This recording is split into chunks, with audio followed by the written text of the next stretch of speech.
মহানবীর অবমাননাকারীদের কঠোর সমালোচনা করেছেন রাশিয়ার প্রেসিডেন্ট ভ্লাদিমির পুতিন। এ প্রসঙ্গে ফ্রান্সের প্রেসিডেন্ট এবং আইনের প্রতি ক্ষোভ প্রকাশ করেন পুতিন। পুতিন বলেছেন, ইসলামের নবী হযরত মুহাম্মদ সাল্লাল্লাহু আলাইহি ওয়াসাল্লামকে অবমাননা ধর্মীয় স্বাধীনতার লঙ্ঘন। পুতিনের বরাত দিয়ে রুশ বার্তা সংস্থা তাস এই তথ্য জানিয়েছে। তিনি বলেন, মহানবীকে অবমাননা শুধু ধর্মীয় স্বাধীনতার লঙ্ঘনই নয়, বরং যেসব মানুষ ইসলাম অনুসরণ করেন তাদের পবিত্র অনুভূতিরও লঙ্ঘন।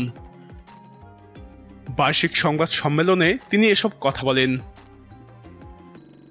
গত সেপ্টেম্বর মাসে ফ্রান্সের শার্লি হেবদো ম্যাগাজিনে মহানবীর বিকৃত এবং মানহানিকর কার্টুন ছাপানোর সমালোচনা করেন পুতিন। তিনি বলেন, এই ধরনের কাজকর্ম চরমপন্থা উত্থানের সহযোগিতা করে। কার্টুনিস্টদের স্বাধীনতারও একটা সীমা থাকা উচিত। অন্য স্বাধীনতা লঙ্ঘন করা উচিত নয়। প্রেসিডেন্ট পুতিন বলেন, রাশিয়া হচ্ছে বহু জাতিগোষ্ঠীর দেশ এবং বহু ধর্মের দেশ। ফলে রাশিয়ার জনগণ পরস্পরের প্রথার প্রতি সম্মান দেখাতে অভ্যস্ত। ভ্লাদিমির পুতিন প্রশ্ন তুলেন, হযরত মুহাম্মদ সাল্লাল্লাহু আলাইহি ওয়াসাল্লামকে অসম্মান করার মাধ্যমে আসলে কি লাভ হচ্ছে? এটাই কি পশ্চিমাদের সৃজনশীল স্বাধীনতা? আমি এটা মনে করি না যে কাউকে অপমান করার মাধ্যমে ধর্মীয় স্বাধীনতা সমুন্নত হয়। এটা মূলত ধর্মীয় স্বাধীনতার লঙ্ঘন।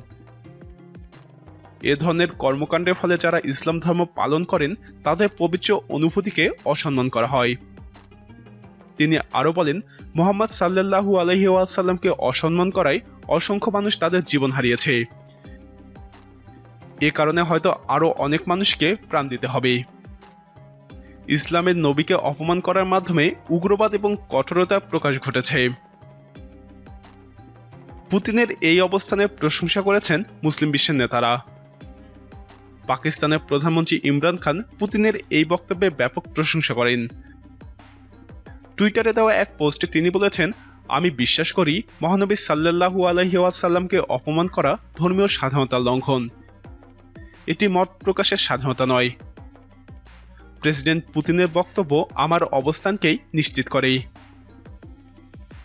পৃথিবীর অধিকাংশ মুসলিম সংখ্যাগরিষ্ঠ দেশের থেকেও রাশিয়াতে বেশি মুসলিম রয়েছে। রাশিয়ায় 1.5 কোটির উপরে মুসলমান রয়েছে, যা রাশিয়ার মোট জনসংখ্যার 10%। প্রিয় দর্শক, এই ইস্যুতে পুতিন ক্ষুব্ধ হলেও অনেক ক্ষমতাধর মুসলিম নেতাদের নীরব থাকাকে আপনি কিভাবে দেখছেন? আপনার মতামত কমেন্টে জানান। নিয়মিত এরকম আপডেট পেতে আমাদের চ্যানেলটি সাবস্ক্রাইব করে আমাদের সাথেই থাকুন।